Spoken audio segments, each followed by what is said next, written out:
शिवभोळा चक्रवर्ती त्याचे पाय माझे चित्ते वाचे वदता शिवनाम तयान बाधे क्रोध काम धर्म अर्थ काम मोक्ष शिवा देखता प्रत्यक्ष एका जनार्दनी शिव निवारी कळिकाळाचा भेव वाचे वदता शिवनाम तयान बाधे क्रोध काम रत्ने कल्पितम आसनम हिमजलय स्नानं च दिव्यांबरं नानारत्नविभूषितं मृगमदा मोदांकितं चन्दनं जाति चंपकबिल्वपत्ररचितं पुष्पं च धूपं तथा दीपं देवं दयानिधे पशुपते हृत्कल्पितगृहीतां सवर्णेन वरत्नखण्डरचिते पात्रे घृतं पायसं भक्ष्यं पंचविधं पयोदधीतं रम्भाफलं पानकं शाकानामितं जलं रुचिकरं कर्पूरखण्डोज्वलं ताम्बूलं मनसा मया विरचितं भक्त्या प्रभो स्वीकुरु छत्रं चामरिहोरुगं व्यजनकं चादर्शकं निर्मलं वीणा भेरी मृदंग कहलकला गीतं च नृत्यं तथा साष्टांग प्रणति स्तुतिर्बहुविधा हेतत् समस्तं मया संकंपेन समर्पित तव विभो पूजानग्रहाण प्रभो आत्मा त्वं गिरिजा मति सहचरा प्राणा शरीरं ग्रह पूजा ते विशोपभोग रचना निद्रा समाधि स्थिति संचार पदयो प्रदक्षिण विधि स्तोत्राणि सर्वा गिरो यद्यत् कर्म करोति तदखिलं शंभो तव आराधनं भस्म उटीरुंड माळा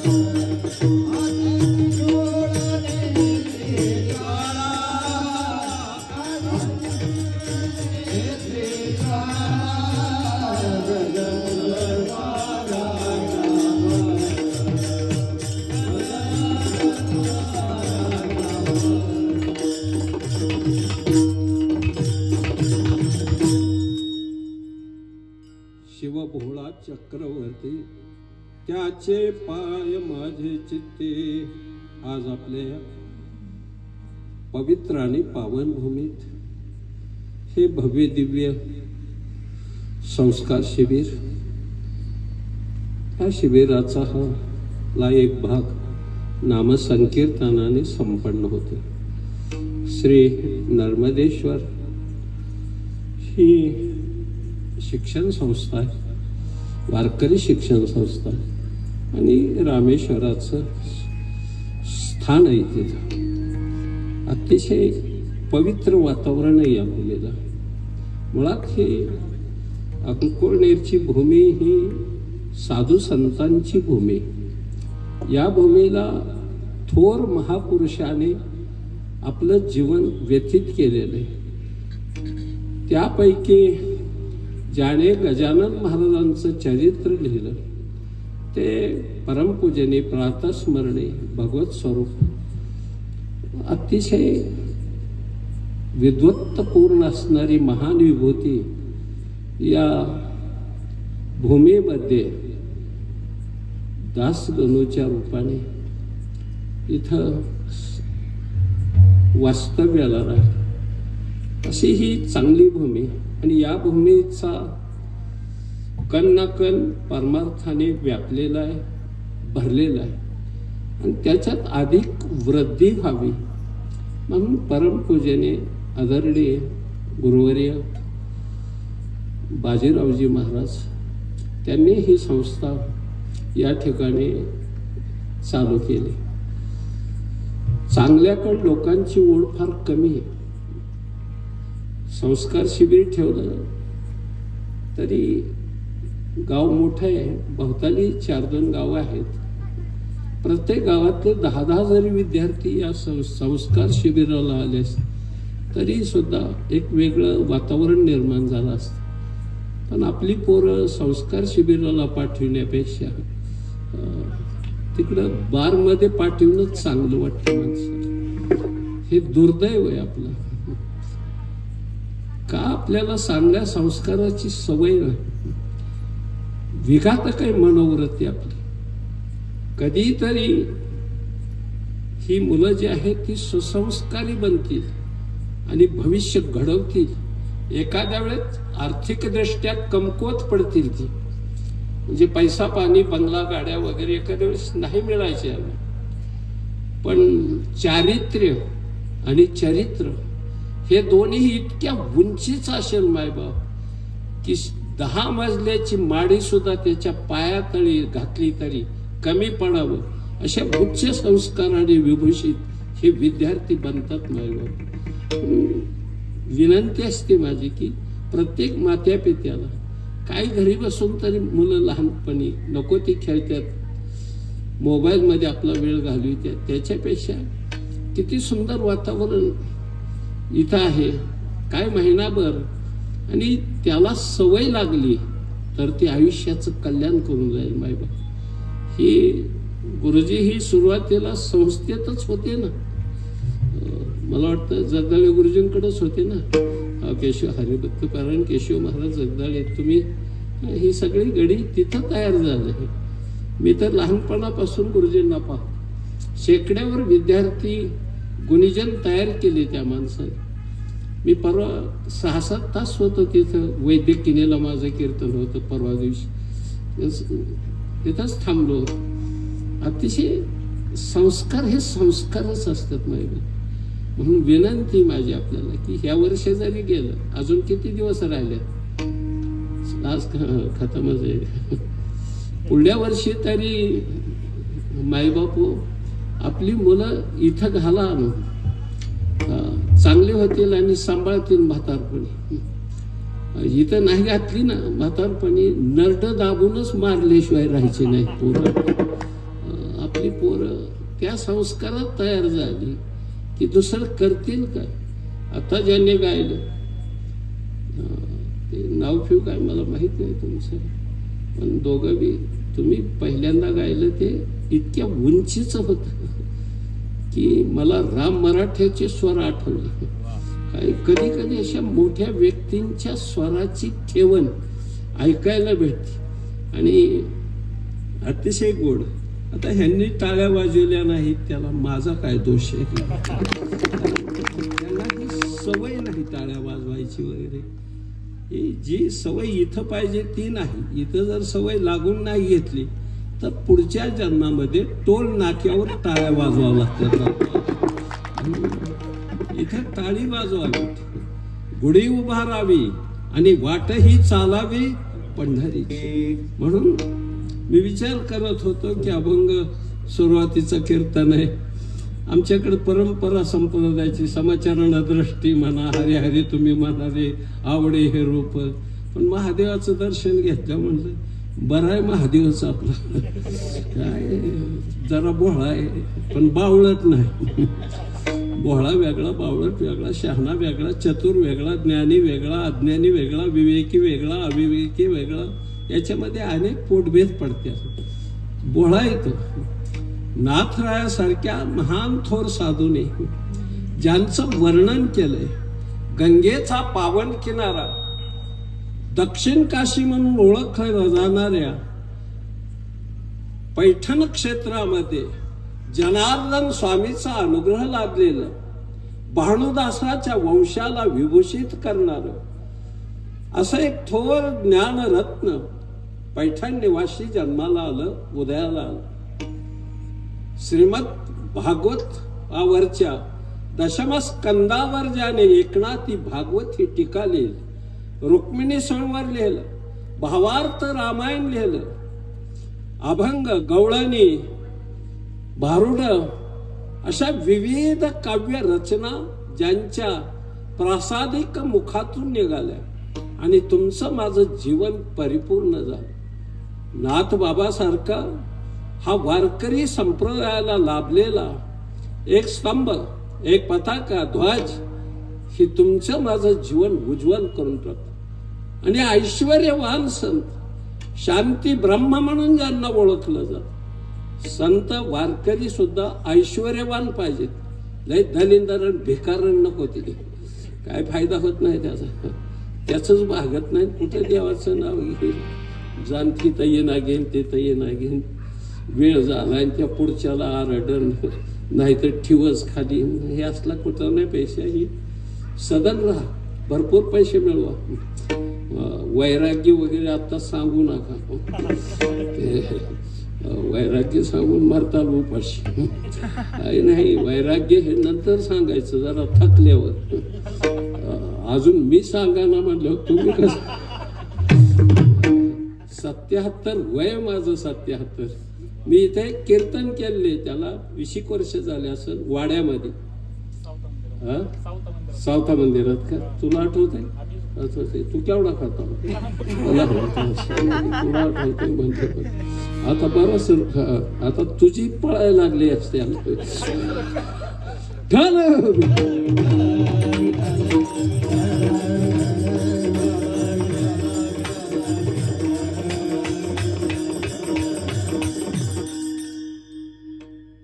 फार श्रीमंत संत, ऐश्वर्यवान संत नाथ बाबा, एवढा ऐश्वर्य, असं ऐश्वर्य कधी पाहायला मिळत नाही।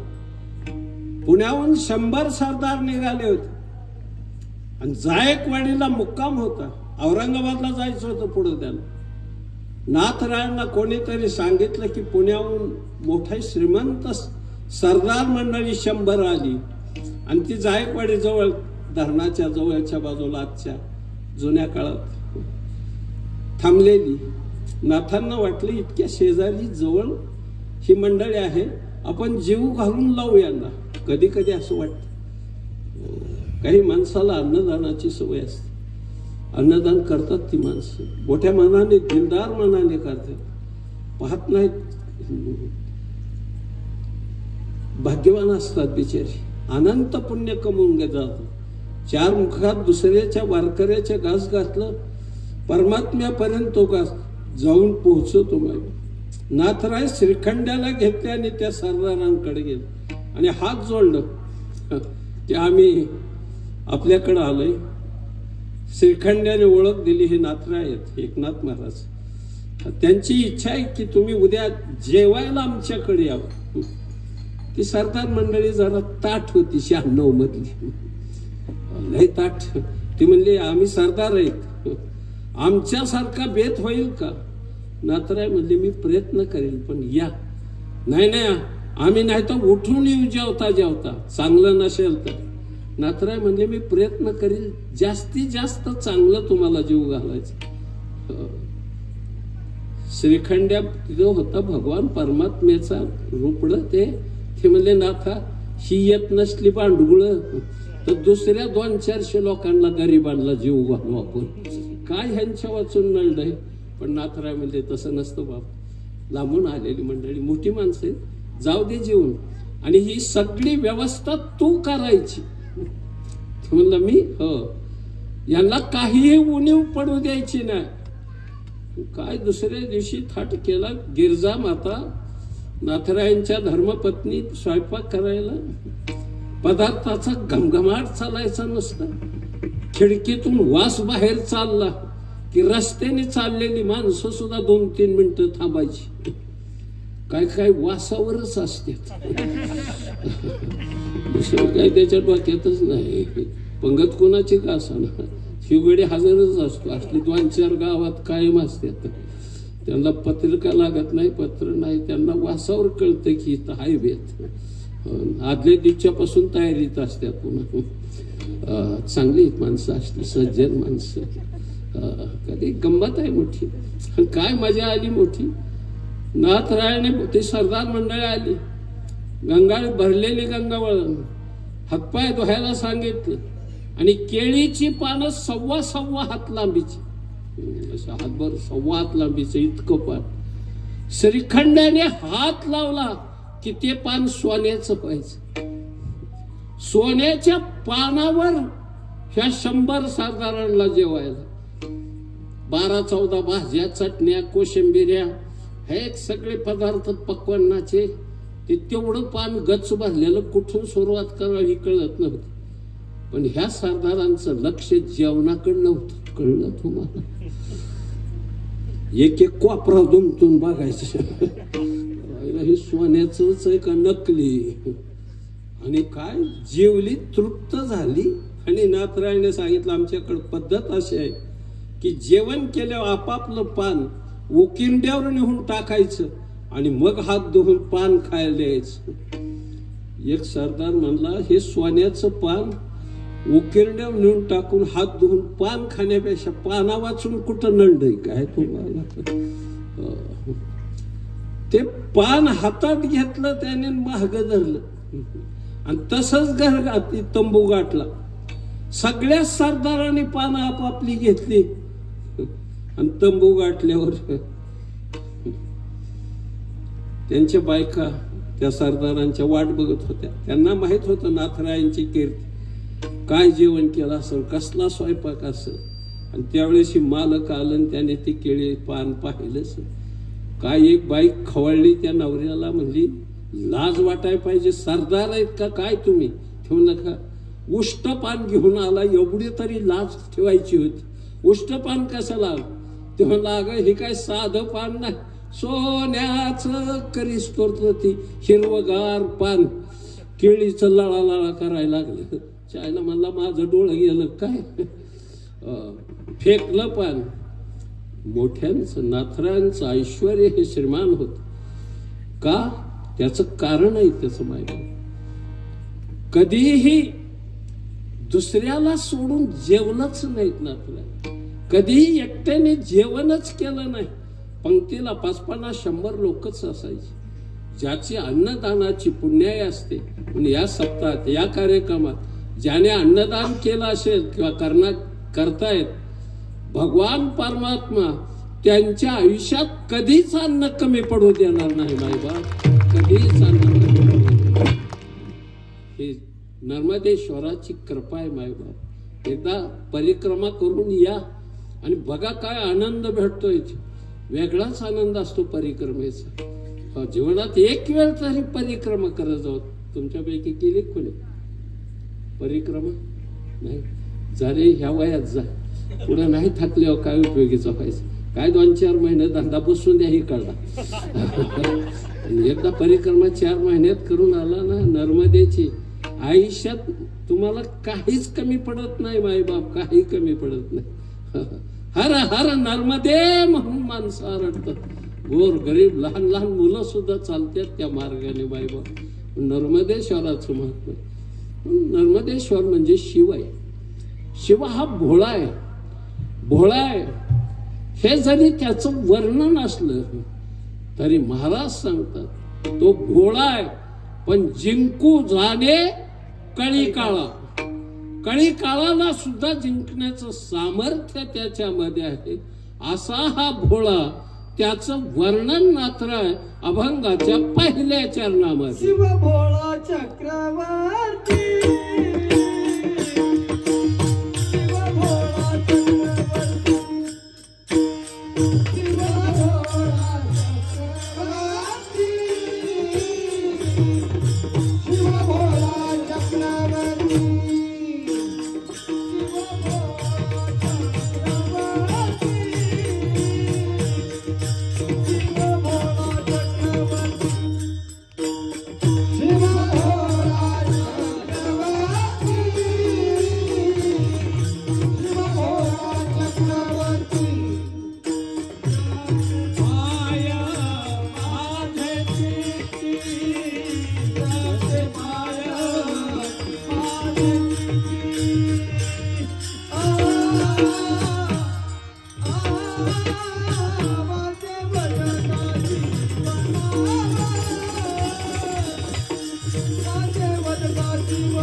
आनंद घ्यायचा आहे.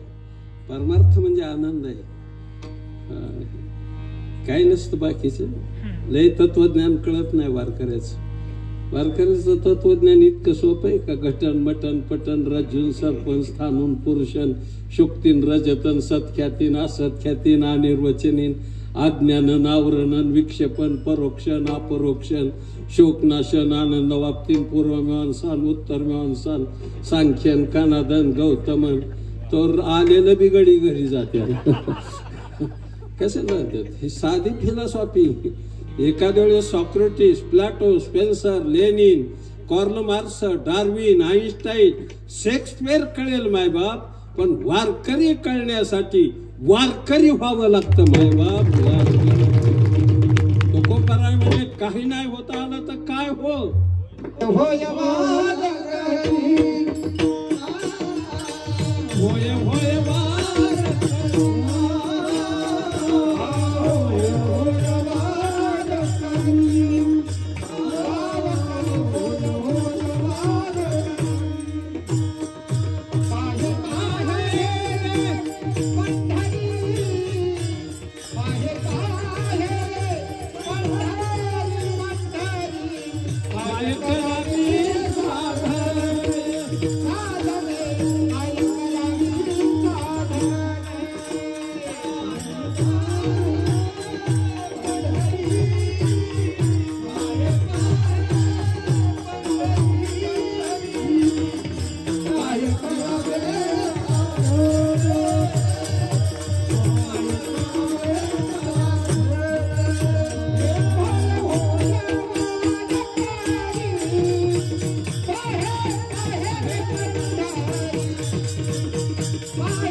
सर आपलं शिक्षण काय झालं तुम्ही?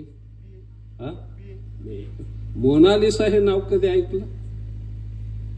नाव मोनालिसा. तुम्ही तुमचं शिक्षण हा 12. मोनालिसा हे नाव ऐकलं नाही? तुझं रे 12. मोनालिसा हे नाव ऐकलं नाही? आईला झोपेत होता का काय सगळे? मोनालिसा नावाचं एक चित्र आहे.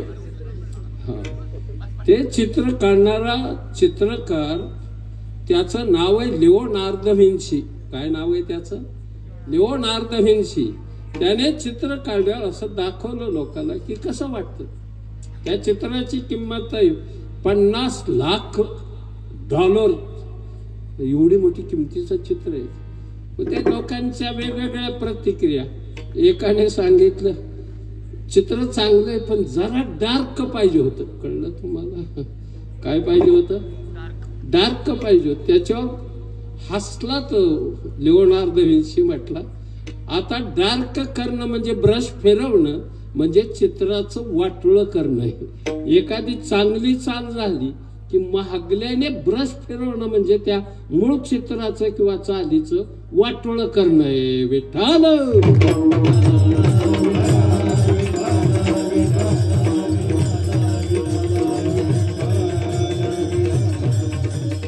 आनंदी राहायचा प्रयत्न करा.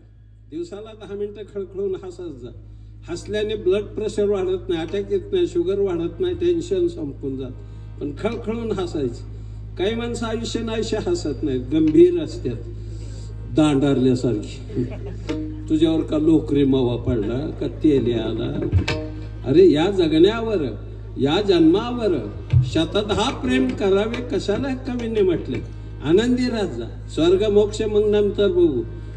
बरं स्वर्गात बी आता नाही चांगलं वातावरण राहिलेलं नाही. पहिलं होतं स्वर्गात चांगलं. चिंतामणीच्या सडका, कामधेनूची खिल्लार, कल्पतरूच्या बागा, रंभा, उर्वशी, मेनका, चौफुला, नटरंग, दंगल, बाहुबली, पुष्पा, गौतमी सगळं होतं स्वर्गात. सध्या काही राहिलेलं नाही. मध्ये मी 5-6 महिने तिथंच होतो. कटाळून खाली आले. काय हा सुख सोहळा स्वर्गात नाही आनंद, इतका आनंद आहे. आणि त्या आनंदाला मग काहीच. आता ती 10, 15, 20 लोक गडी हिथं बसली असती, तिथं बसायचं काय, हिथं बसायचं काय.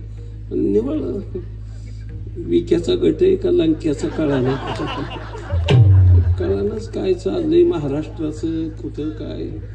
येता का इकडे, इथे जरा जवळ बरं वाटलं असतं. चांगलं पुढे जरा माणसं कमीत म्हणून, नाही तर तुम्ही तिथं का बसत नव्हतं. तुम्ही नसता आला तरी परवडलं असतं, पण जरा इथं गणित कमी जरा म्हणून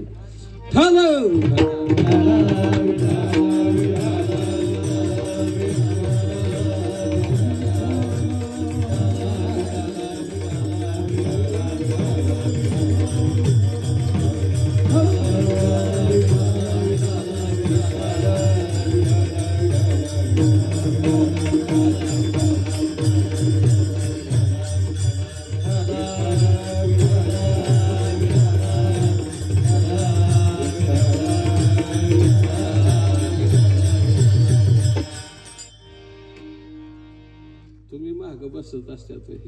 मग आता जिल्हा परिषदला कुणी लढायचं,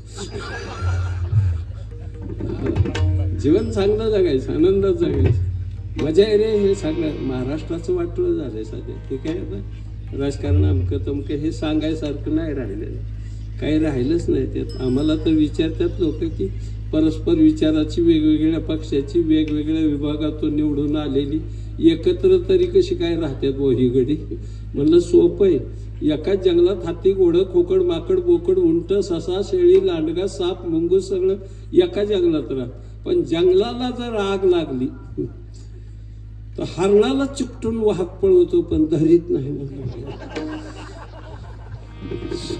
साप मुंगसावून जातो, मुंगूस पकडीत नाही.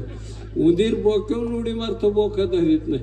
शेळी लांडग्याला घासून चलते, लांडगा पकडीत नाही. कारण जंगलाला कशाची, ईडीची. ह्या आगीने वाटोळं केलंय बाई बाप, ह्या आगीने वाटोळं केलंय. कोणताही गडी कोणीकडं लगेच्या लगे काल येतोय की लगेच इकडं की लगेच तिकीट. भाग्यवान आहेत काय काय, उज्ज्वल निकम सारखी. तर भाग्यवान आहेत काय, चांगली माणसं आहेत, चांगली मोठी माणसं आहेत. चांगलं आहे, मोठे पण टिकवा आणि प्रतिष्ठा घाण पाडू नका. आणि तुम्हाला एक खास वाक्य सांगतो, तेवढं आयुष्यभर विसरायचंच नाही. म्हाताऱ्यात सरस्वतीच्या पुत्राने कधी आचार सोडायचा नाही आणि लाचार बनायचं नाही. बाई बाप बघायचं चांगलं, काय कमी पडत नाही. आपला परमात्मा, आपला बाप कमी नाही, गरीब नाही. तो इतका मोठा श्रीमंत आहे की त्याने जर चिमूटभर दिलं तरी आपली झोळी पदर फाटून जाईल. बाई बाप काही कमी करत नाही. पण त्याच्या बरोबर जर कपट केलं ना, त्या महादेवा बरोबर परनांगुरच फिरतो, राहतच नाही. एक शिमिंतानी नावाची बाई होती, दररोज 1000 दाम्पत्य जीव घालायचे. 1000 दाम्पत्य म्हणजे माणसं किती झाली, 2000 माणसं जीव घालायचे. एकदा माणसं जेवाय निघाली की गावातली टारगट पोरं 10-5 काय बाई बोलायचे, खा आता, चोपा, हाना, जेवा, नशिबानेच. त्यात 2-3 अशी निघाली, 2-4. ती म्हणली ह्या सोमवारी आपण बी जायचं. ती म्हणली पण कसं काय जात आहे, त्याला काय म्हणले, जायचं त्यांच्यात मिसळून. ती म्हणले जेवण दाम्पत्याला आहे, म्हणजे ज्याचं लग्न झालंय त्याला आहे. त्याच्यात दोघं अशी अर्क निघाली. ती म्हणजे आम्ही दोघांनी ठरले. ते म्हणले कसं काय, एकाने बाईने एकाने नवरा बनायचं. कशासाठी, फक्त एक टाइम जेवायसाठी. माय बाप देखना मुलगा होता, स्मार्ट, अजून मिसळून आलं नाही, केस ओठावर केस नाही, घरची जुनी साडी नेसला महालक्ष्मीची, मोडकीनं फेविकॉलने चिकटवली, केसाला मुगुट घातला, केसाचा डोक्याला, कमरेला कंबरपटा, पैंजण घातले, खास सुंदर श्री, जणू बालगंधर्वच असा सुंदर बनला. नवरा पुढं, बायको मागं. पूर्वीचा काळ होता, नवऱ्याने पुढं चालायचं, बाईने मागं. आता काळाच्या ओघात सगळा बदल झाला. एक पोरग त्याच्याच खांद्यावर, दुसरं त्याच्याच कडावर, बॅग त्याच्याच हातात, आणि ही गजगामिनी मृगनयना रसिक मोहिनी पुढे चलती घेऊन ना द्या महाग डुगू डुगू. अरे बाईला काय होतास तू, काय झालास तू, अरे वेड्या कसा वाया गेला असतो.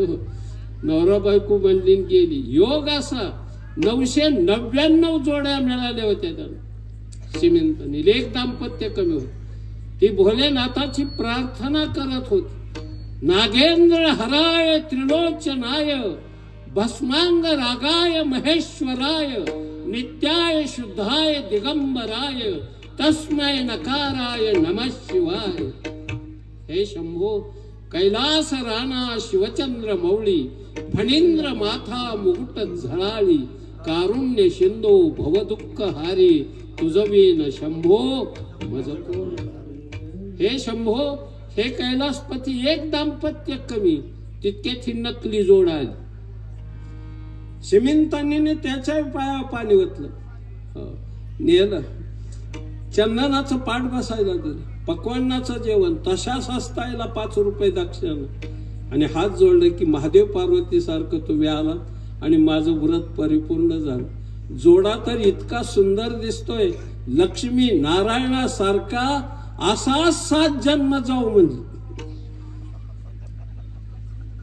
गड्याला काय वाटलं नाही, पण बाई बांधलेलं कार्ट चमकलं जरा. त्याला वाटलं ह्या पतिव्रतेचा शब्द खरा झालो तर मेलो भांडी घासून. दोघं बी जेवत होती, पण ती गडी बांधलेला जो होता नवरा तो साना, पण ही बाई बांधलेलं दमाने खायला लागले हळूहळू. तो अधून मधून टोचायचा बोट. जेवण्यासाठी एवढं नाटक. ते म्हणजे काय जेवतो, म्हणजे काय झालं, लयच वाटलं झालं. म्हणजे झालं काय म्हणलं, मी आतूनच बदलायला लागलोय. ते म्हणलं हे शक्यच नाही. महादेवाची शपथ घेऊन सांगतो म्हणलं, निमी बाई झालो लागलो. पूर्ण जेवेपर्यंत 100% बाई झालं. ते पुन्हा पुरुष नाही झाला मायबाप. ही दयानंद महाराजाची कथा नाही, शिवपुराणात श्रीमंतानी नावाचं आख्यान आहे मायबाप. उद्या पाहू शकतो. महादेवाच्या मंदिरात कापट्य, दुष्प्रवृत्ती, अविचार ही वृत्ती जरी जन्माला आली तरी विनाश होतो मायबाप. म्हणून तो भोळा नाही. अरे तो चक्रवर्ती सम्राट आहे, सर्व देवाचा देव. आणि वारकरी संप्रदायाचा प्रथम पुरुष जर कोण असेल तर माझा महादेव आहे. आदिनाथ उमा बीज प्रगट मच्छिंद्रा लाधले सहज. अरे आदिनाथ माझा आहे, त्याच्यापासून आमचा हा संप्रदाय जन्माला आला. म्हणून कधीही शिवाची प्रतारणा करायची नाही. हो, काय परिणाम आहे याचा विचार करायचा ना. फक्त त्याला अंतःकरणात शिव शिव शिव एवढा उच्चार जरी झाला मायबा. शंभू कैलासी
त्याला प्रमेय सोडवण्यासाठी जी प्रमाणबद्ध अक्षर असतात त्याला काय म्हणायचं, प्रमाण म्हणायचं असं. हे योग्य होतं, फक्त घुसत नव्हतं ते. म्हणजे चालू विषयाशी त्याचा निकडित संबंध नाही, त्याच्या त्या कोणात हिरा बसल्यासारखं बसलं पाहिजे असं ध्यान राखायचं की विषय कुठेही चाललाय आपला. त्या विषयाशी संलग्न अशा प्रकारचं हृदयामध्ये शिवनाम आहे, ते नाम घेतलं तर परिणाम काय होईल? बोल बोल ना. वाचे दत्ता शिवनाम,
समाधान वाटतं.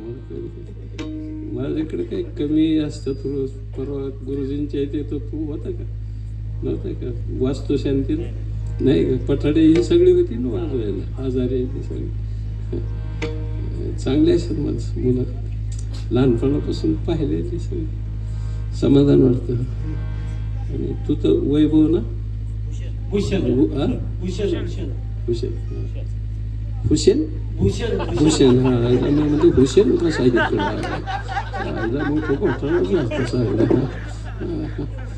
इकडं हुसेन म्हणजे इकडं हसन नेहरू आणि मी अल्ला.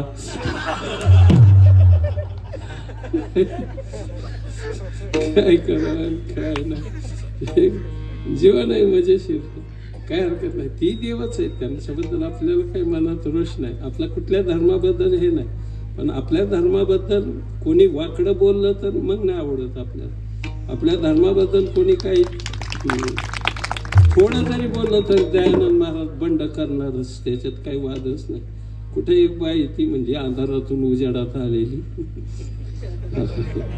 ती म्हणजे हनुमान तिकडं लंकेत उड्डाण करून गेला आणि येताना चालत आला. हिचा आजा बघायला होता, दलित बेकार कुठली. नशिबान असतात, देवाची निंदा करत जाऊ नये, काय नाही. आपलं चांगलं चाललंय. प्रभू रामचंद्राचं मंदिर झालं गेल्या 22ला. किती आनंद आहे, सगळा हिंदुस्थान मस्त झालाय. किती वर्ष वाट पाहत होतो, प्रतीक्षा करत होतो, झालं सुंदर. रामलालाचं दर्शन घ्यायला आपल्याकडे आता जातील ह्या वर्षात, काही पुढं काय जशी परिस्थिती असेलच. आणि आपली अस्मिता आहे ती, आदर्श आहे आपला, वर्णनच आहे त्याचं. लोकाभिरामम रणरंग धीरम राजीव नेत्रम रघोषणाथम कारुण्य रूपम करुणाकरंतम श्रीरामचंद्रम शरणम. हे आपली दैवत, आपली धर्म, आपली संस्कृती. भांडुळाच्या नादी लागून बदलू नका. माझ्या भांडुळ तेवढ्या पुरती असतात, ती काही नाही. एक श्लोक सांगतो गीतेतला, स्वधर्मे निधनम श्रेयो. काय म्हटलंय? ती गुरुजी कुठं गेलं पाठ घेणार का गेलं नाही?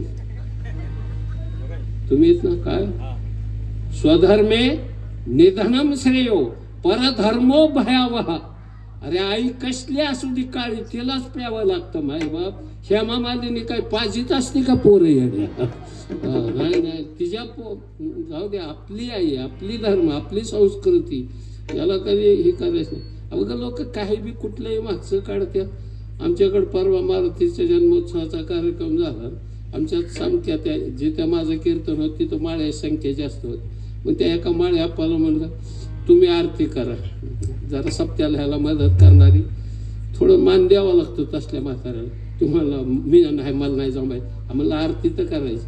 दिलं ताट, त्याने हातात ताट घेतलं. मला विचारलं कुणाची करू? म्हणलं कर माझी. आणि आरती मारुतीची करायची. ते मला मारुतीची आरती आपण करीत नाही. मी म्हणलं का? मारुती आपल्याला आवडतच नाही, मारुतीचं आपलं जमतच नाही. मारुती आपल्या मनातून उतारलाय. आला का? म्हणलं मारुती तुझं काय केलं? काय नाही म्हणला, आमचा मारुतीने जंबूमाळी मारलेला आहे म्हणला. आता जंबूमाळी कधी रावणाच्या काळात होऊन गेलेला ते ह्याने ध्यानात ठेवला. त्याचं नाव छगन.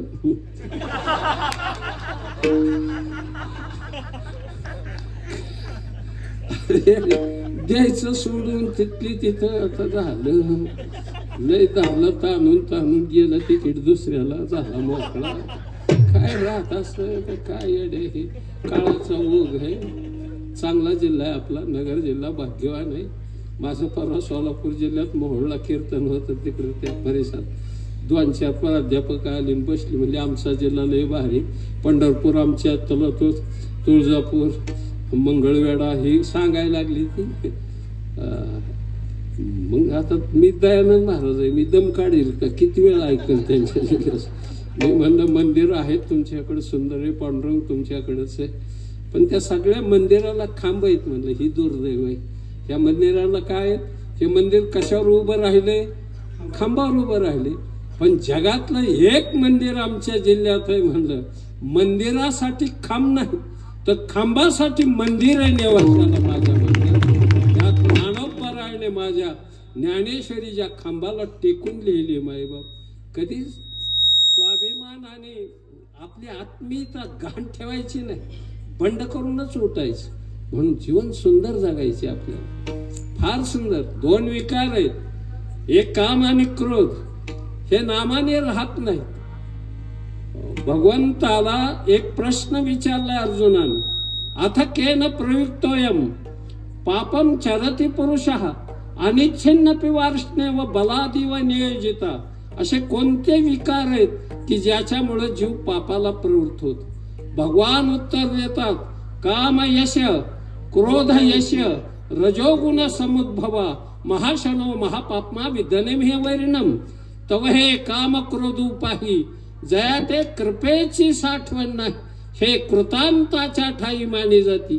ज्ञाननिधीचे भुजंग, विषयदरीचे वाघ, भजन मार्गीचे अरे हे काम क्रोध आहेत. फक्त 2 गड्याला शिवली नाही, एक शुकदेवजी आणि दुसरा हनुमानजी. याला लाग शिवलाच नाही का? माय बाप खेळिया माझे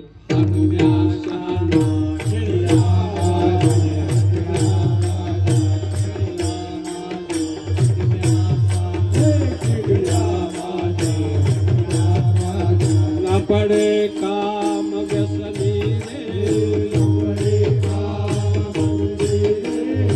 पडे काम व्यसनी रे, कामचे नाही तिथे क्रोधाची काही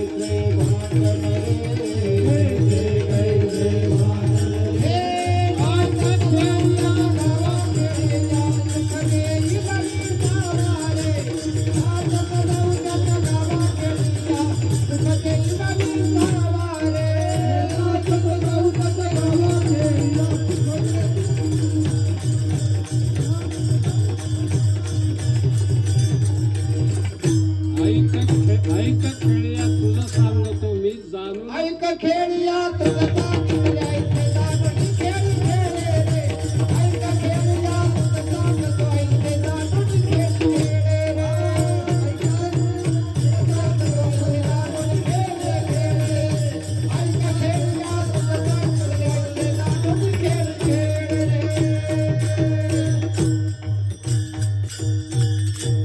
मोडतोड झाल्यावर मग जुळत नाही लवकर. मोडतोड लय बेकारच. ती पहिल्या स्वरातील ताव होता एक, ते ताव खालास होत. लवार वगैरे घिसाडी लोखंडाला लाल आहे तरच गायीने हाणतात. निवल्यावर हाणल्या ती तडा जातो त्याला. आपण जुळवलं ती बळच, तू ती बसवू नको त्याच्यात. ती जरा असं जॉईंट कर कुठतरी. तुलाही काय कळतं का नाही कळत. राहिलाय उभा माझ्या पुढे पांढरं उभा राहिलं. ही इबलीस असलं त्याला काय कुणाची कदर आहे का काय का काय काहीच नाही. जीवन सुंदर काम आणि क्रोध नाही. माझं नाम घेतलं नाही, नामाच्या जवळ काम क्रोध नाही. परिणाम काय होतो नाम घेतल्यावर? धर्माने अर्थ मिळतो, अर्थाने काम आणि कामाने मोक्ष मिळतो. हे कधी भेटतं? भगवान भोलेनाथाला संध्याकाळी जर पाहिलं, शिवा देखता प्रत्यक्ष अभंगाचं तीस धर्म अर्थ काम मोक्ष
सिद्धी देवळगावची चाल आहे काय?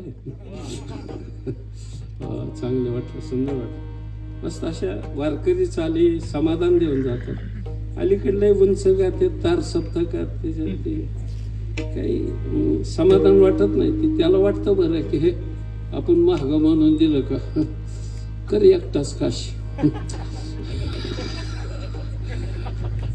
आणि इकडं सांगायची यारी यारी लहान होत सकळाशी येते, दांडकेने हाणला पाहिजे. काय सांगायचे? अरे तुझं सगळ्यांना बरोबर घेऊन करायचं परमार्थ आहे हा माझा. संस्कार चांगले पाहिजे. थोडं लेट झालाय कार्यक्रम, मला कळतंय ते, तरी 9:30 शिवाय सुटत नाही. काही येलाच नाही मला माझे ठराविक टप्पा गाठलाच पाहिजे. मी इतक्या लांबून आलोय म्हणजे थकलेला माणूस आहे. थोडासा जेवायला उशीर होईल, दम काढा, आणि भूक लागली असली तर घरी जा आपापल्या. तसं बी काही नाही, असं काही नाहीच माझा आग्रह आहे, माझी पंगत आहे, असं काही भाग नाही. पण सगळेजण प्रसाद घेऊन जा, काय नाही.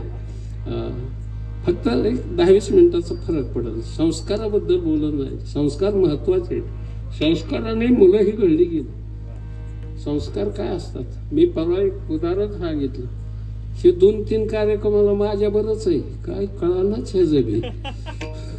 साऊंड सर्व्हिस वाला दामणगावला होता, अजून कुठतरी होता, दोन्ही बी.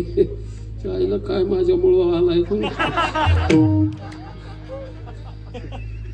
वरच्या कार्यक्रम धनगरवाडीला नव्हता तू? नाही, धनगरवाडी लय मोठा होता तो, अतिशय. पहिल्याच दिवशी 9,000 लोक जेवायला होते, लय मोठा कार्यक्रम होता. मजा असते असल्या मोठ्या. हे चांगलंच आहे, उद्या वाढावा, एक माणूस घेऊन या उद्याच्या. चांगले कीर्तनकार आहेत महाराष्ट्रात, पण कुठलाही कीर्तन करायला तर काय शिवाय देतो का? चांगलं सांगून जाईल आणि चांगलं ऐकायची सवय ठेवायची मस्त असतं. संस्काराला महत्व आहे. एका राजाने घोडं घेतलं आणि घोडं घेतल्यावर ते रस्त्याने 2 शिपाई धरून चालले. आता ते घोडं राजाचं, पैसे राजाचे, शिपायाला पगार राजाचाच, मग घोड्याची स्तुती करायची. काय घोडं आहे, देवमन आहे, बाशिंग आहे, उतरंड आहे. उगाच आम्ही सुद्धा एखाद्याच्या जेवाय गेलो, जेवलं, वा काय भाजी, आता बळच गिळलेली असते. तर ते कारलं जरी असलं तरी हे काय कारलं, आता कारलं कसलं होईल, त्याच्या अवलाद काय, बच्चू नसल पण कारलं तर आहे ना. कडूच आहे ना ते, मुळचा स्वभाव त्याचा कडू आहे. मग ते कसं बदलल? मग तरी आम्ही खाणारी म्हणणार, वा काय कारलं, किती म्हातारी दम काढीत नाही. ती म्हणजे माझ्या हातचं कधीच काढू होत नाही, तुझ्या हातातून फॅक्टरी जगळती. इलाज नाही त्याला, स्तुती करूनच जेवावं लागतं, खावं लागतं. निंदा करण्यापेक्षा स्तुती चांगली. तसं त्या घोड्याची स्तुती करीत होती शिपाई. जवळ रस्त्याच्या कडेला वडाचं झाड, त्याच्या खाली एक आंधळ बसलो होतं. कुणीकडे गेलता, कुणीकडे गेलता? असं फुटायचं नाही बाबा, नाही वाटलं झालं महाराष्ट्राचं. पण तू इकडं तिकडे गेला तर लयच नुकसान होईल माझं, अशातलं काही भाग नाही. पण बारका घड सुद्धा मोठा बोगदा पडतो.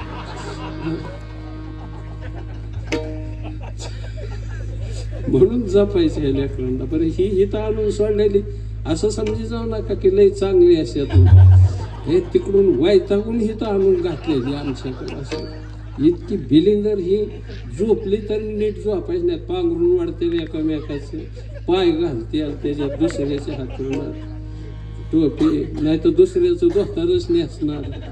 लय इबलीस, लय चांगली पण घेतली, हसत्यात गोड.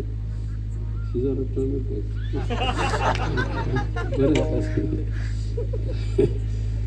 लय बघितल्यात असली उतारायच्या, चांगलंय. पण तिथे येते ती, त्या राजाने सांगितलं, राजाला त्या आंधळ्याने म्हटलं कशाला घेतलं घोडं? ते म्हणले का ही पाण्यात बसत असलं पाहिजे. ते म्हणलं घोडं कुठं पाण्यात बसतं? ते म्हणलं मला दिसत नाही, पण वासावर वळखले की ही घोडं पाण्यात बसत. थांबविलं घोडं तिथंच राजाने. ज्याचं घेतलं होतं त्या मालकाला शिपायाला पाठवून बोलवून, आणि त्याने सांगितलं हे आंधळ घोड्यावर आरोप करते की पाण्यात बसत असत. त्याने हात जोडलं, म्हणला राजा हे घोडं पाण्यात बसतं. अरे पण घोडं कसं काय पाण्यात बसत? म्हणला मी बारकं शिंगरू घेतलं होतं आणि म्हशीला पाजलं. काय बोलतो मी, कळतं का तुम्हाला? शिंगरू कशाच होतं? घोड्याचं, पण पाजलं म्हशीला. संस्कार कुणाचे झाले? म्हशीचे झाले. म्हशीच्या संस्काराची गावात हजारी आहेत ना. आणि खंदानीत मायबाप, शहाणवची मायबाप, तेव्हा ही उभा राखला पाहिजे. उभा राहिली, लहान आहे ती, किती लहान आहे, 3रीला नाही तर 4थीला असेल, किती 5वीला, हा 6वीला, हा 6वीला. आता गेला का जायचं आहे? गेला, हा बरं आहे, 6वीला आहे, चांगलं आहे. या वयात ही मुलं धिटाईने राहतात ना बाहेर घरदार सोडून, हे संस्कारच आहे. राजा खुश झाला आणि त्या आंधळ्याला सांगितलं 25 किलो धान्य देऊन टाक. राजाला दुसऱ्या दिवशी बायको बघायला जायचं होतं. त्याला वाटलं आंधळ नेलं तर परवडेल का, आता बायको बघायचं. आंधळ्याचा काही संबंध नव्हता, पण गाडी पाठवून आणलं, नेलं. मुलगी देखणी होती, स्मार्ट होती, अतिशय सुंदर अशा प्रकारची. उंची पुरी, पान खाल्लं तरी कंठातून बाहेरून दिसायची, इतकी गौरवर्ण होता, पातळ चामडा होता, भवया धनुष्यासारखे होते, डोळे हरणासारखे, गालावर जणू सफरचंद चिकटवला, ओठावर गुलाबाच्या पाकळ्या, दंतपंक्ती वगैरे, अतिशय फोडलेल्या डाळिंबासारखं दिसायचं, कंबर 18 इंचाची, जितकी स्त्रियाची कंबर लहान असेल तितकी सौंदर्य अधिक असं शास्त्रात मानलं जातं. आता टेपच पुरत नसेल तो भाग गवून तर त्याच्याबद्दल बोलणे न लगे. मग राजाला खूप प्रसन्न झाली मुलगी. सल्ला म्हणून कोणाला विचारायचा आहे? आंधळ्याला. त्याला विचारलं म्हणजे कशी काय मुलगी? म्हणला मला काय दिसतं का? त्या मुलीने जर आपल्या शरीराचा अवयव माझ्या हातात दिला तर मी ओळखील ही मुलगी कशी. ती मुलगी उठली आणि त्याने आपला हात आंधळ्याच्या हातात दिला. 10 मिनिटं सोडलाच नाही त्या आंधळ्या. 10 मिनिटांनंतर सोडल्यावर सांगितलं ही मुलगी कळवातनीची, वेश्येची. म्हणजे लग्न तर मोडलंच, पण राजाने त्या मुलीच्या आईकडं पाहिलं, म्हटलं हे काय म्हणतंय आंधळ? ते म्हणजे माझी नाही मुलगी राजे, ही मला कळवातनीच्या पालावरच सापडलेली. राजा खुश झाला आणि त्याने सांगितलं 50 किलो धान्य देऊन टाका ह्या आंधळ्या. आणि बाहेर आल्या विचारलं तुला कसं काय कळलं की ही मुलगी कळवातनीची? त्याने दिलेलं उत्तर फार मार्मिक आहे. तो म्हणला खानदानी बाई आपला हात कधी परपुरुषाच्या हातात देत नसते, त्याच वेळेस ओळखलं की ही जात संकरित आहे. राजा खुश झाला. फार पुढे आल्यावर त्याने राजाने विचारलं माझं सांग की म्हणला भविष्य. ते म्हणला मग तुमचं भविष्य माझा मृत्यू त्याच वेळेला आहे. तुझं भविष्य सांगणं म्हणजे मी मरण ओढून घेत नाही, मारीत नको म्हणला. पत्रकाराला बोलव. मग वागळे वगैरे कैलासपुरी वगैरे मार खाल्लेले पत्रकार बोलले. जमले सगळे पत्रकार. म्हणले मुख्यमंत्री पाहिजे. मग शिंदे सरकार आले, दोन्ही उपमुख्यमंत्री आले, एक एकूण ब्राह्मण बसला, दुसरी कोण दादा बसलो, फडणवीस आला. म्हणजे इकडून तिकडं स्वघरी गेलेले एखादा गडी पाहिजे. मग एकनाथ खडसे आला. ते बरं झालं ते झालं. म्हणजे सध्या आणखी कोणी एखादी प्रवक्ता बाई पाहिजे. मग चित्रवाहक आली. म्हणजे ही लईच गार बोलती. मग सुषमा अंधारे आल्या. म्हणजे ज्याच्या मागे सध्या जरा लोक पळतात असला एखादा गडी. मग जरांगे पाटील येऊन बसला. म्हणजे एखादा असा पत्रकार पाहिजे की लोक त्याला कटाळल्यात ऐकून ऐकून, पण तो कटाळला नाही सांगायला, असा कोणीतरी. मग संजय राऊत आला. सगळी जमा झाल्यावर त्याने सांगितलं सांग म्हणला माझं भविष्य. तो म्हणला तू कडू, नीच, खालच्या जातीतला, भंगार, भिकारी, दलिंदर, कृपण, 50 शिवे दिल्या आंधळे. लय राग आला राजाला. त्याला वाटलं तलवार उपसवून ह्याचं मुंडकच हाणावं. पण बहुतांनी मंत्रिमंडळ मोठी लोक कॅमेरे लावलेलं. गार झाला ना आईकडे पाहिलं त्याने. त्या आई ही काय म्हणते? ती म्हणजे बाबा तू माझा मुलगा नाही, मला लेकरू बाळ होत नव्हतं म्हणून मी पोटाला चिंध्या बांधून 9 महिने दम काढला आणि शिपायाला सांगितलं सापडेल तिथं फेकून दिलेलं जालामल्या घेऊन ये. तेव्हा तू धारावीच्या झोपडपट्टी खाल्ल्या पुलाखाली सापडलेला आहे. राजा खुश झाला, मारलं नाही. आणि त्याने पटंगणात येऊन विचारलं पुन्हा राजाने की तुला कसं काय कळलं मी दलिंदर भिकार कुळात आहे?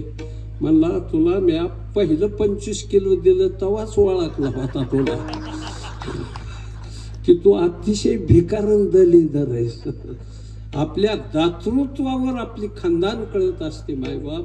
म्हणून तुका म्हणे सत्य कर्म व्हावे साहेब, घातलिया भय नरका जाणे. चांगलं कार्य आहे ना, या कार्याला भरभरून मदत द्यायची मायबाप. मनात असा विचार आला की हे 5-10 रुपये देऊन टाका, समजायचं हे पुलाखाली भानगडच नाही. म्हणून देवाचं नाव घ्या, टाहो फोडून हाक मारा. रामकृष्ण टाहो नित्य फोडे.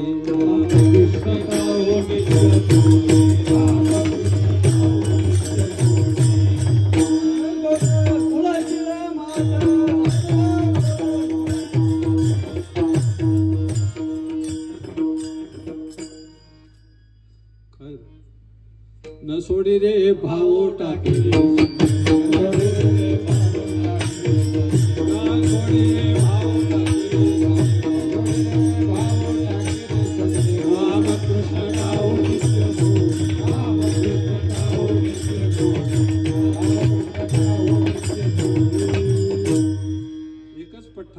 त्याचं नाव रावण बाप उलट पाठवतच त्याचं उलट पाठवत आपल्याला पुढचं ध्यानात येतं पण मागचं आठवत नाही सरस्वतीचा शाप आहे आपल्या वारकऱ्यात असं छगन भुजबळ म्हणला कधी कधी असं आहे रावण हुशार होता संस्कृतचा पंडित होता त्याने लिहिलेलं मोठ्या मोठ्यांना वाचा येत नाही एखादा नमुना जटाटवी गल जल प्रह पावितस्थले गले वलंब्य लंबितां भुजंग तुंग मालिकां डम डम डम निनाद वट डमर वयम चकार चंड तांडवम तनोतु शिव शिवम जटा कटाह संभ्रम ब्रह्माण्य लेम्प निर्जन विलोल वेति वल्ल विराजमान मूर्ध जगत जगत जगत लाट पट्ट पावत किशोर चंद्र शेखर रति प्रतीक्षा नंदम धरा धरेन्द्र नंदन विलास बंधु बंधु स्फुरति गंध संत प्रमोद मान मान रावणाने लिहिलेलं कविता आहे हे काव्य ती काय लुंग्या सोंग्यात असल्या कविता तर मी हायवेला जाई 25 लिहित सासूच्या घरी जावं पाहुणा सासू म्हणती बसा बसा त्याने विचारलं इकडला बेत कसा कसा बसा बसाला कसा कसा जॉईंट झाला ती म्हणली गाय गाबन म्हैस पार्टीन शिळी देते पसा पसा आणि माझ्या बोटात झालं नकुरड ते करतंय ठसा ठसा काय जसं बाया लग्नात नाव कशा घेतात तसं उकाना कशाला बी काय जोडलेलं असतं काय अर्थ नाही आत घरात मधघरी हिच्या बापाने केलं मधघरात देवघर कुणी केलंय का देवघरात पलंग कुणी टाकलाय का पलंगाव गादी गादी नसते तर काय बोराटे हातारते का आणि गादीवर उशी नाही तर काय दोंडा मांडते का माणूस आणि उशीवर बशी आहे का काय कारण त्याचं आणि बशीत कप नाही तर काय हांडा मांडायचा का आणि कपात चहा म्हणलं एंड्रेल होत म्हणजे समाधान होईल तुझं आणि चहात पडली माशीन टिंब टिंब गेली काशी म्या धरली एकादशी तरी ती भंगार नावं संपली रुकवत वगैरे आल्यावर काय बाया नावं घ्यायच्या पाहिजे आमची म्हातारी तरी की दिसले खवळलं मी तिला तिने नाव घेतलं आला रुकवत आणि रुकवतावर ती लापशी आणि हिनबाईच्या बिंबी ती जाण पाणी हापशी म्हणजे आमच्या म्हातारीचं माझं कधी जमलं नाही त्याच्यामुळे आणि काय न जमायचं कारण की म्हातारी मला साई खाऊन देत नव्हती मी पहिल्यांदा करणारा गडी वगैरे हे सगळं आणि चांगल्या प्रकारे ही गुंजाळ वगैरे सगळे आपल्यातली साधुभाव वगैरे ही माझी सगळी स्नेही मंडळी आपला निप्तीचा रामदास ही माझ्या काळात खेळत होतो मी त्या काळामध्ये चांगला नगर जिल्ह्यात मलखांबाला पहिला आलेलोय मी मायबाप काय असं पाहायचा लुगे सुंग्या महाराज आहे का काय झालं एकदाच गंमत अशी आहे आणि त्या म्हातारीचं माझं न जमायचं कारण म्हातारी मला साई खाऊन देत नव्हती मी म्हणलं मला 5 बहिणी मी एकटा ना तू पहिलवान की करतोय मला साई मलाही माळकरी कशाने पहिलवान व्हायचं तिथं म्हणली तू तरी काय माझा वैरी का म्हणलं मग साई का खाऊन देत नाही म्हणली मिशा येत नाही कुठल्या विद्यापीठातून म्हातारी पदवीधर होऊन आली साईचा आणि केसा इतका तरी संबंध आहे शेवटी मला कोल्हापूरून आल्यावर मी मिशा आल्या म्हणलं आता तरी साई खाऊन दे म्हणली तुझ्या पोराला यायच्या नाही म्हातारी गेल्यावरच निवड दाखवून साई आणली मी काय करता अशी जीवन सुंदर जगा भगवंताचं नाव घेतो बारक माय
मारतो का हरामी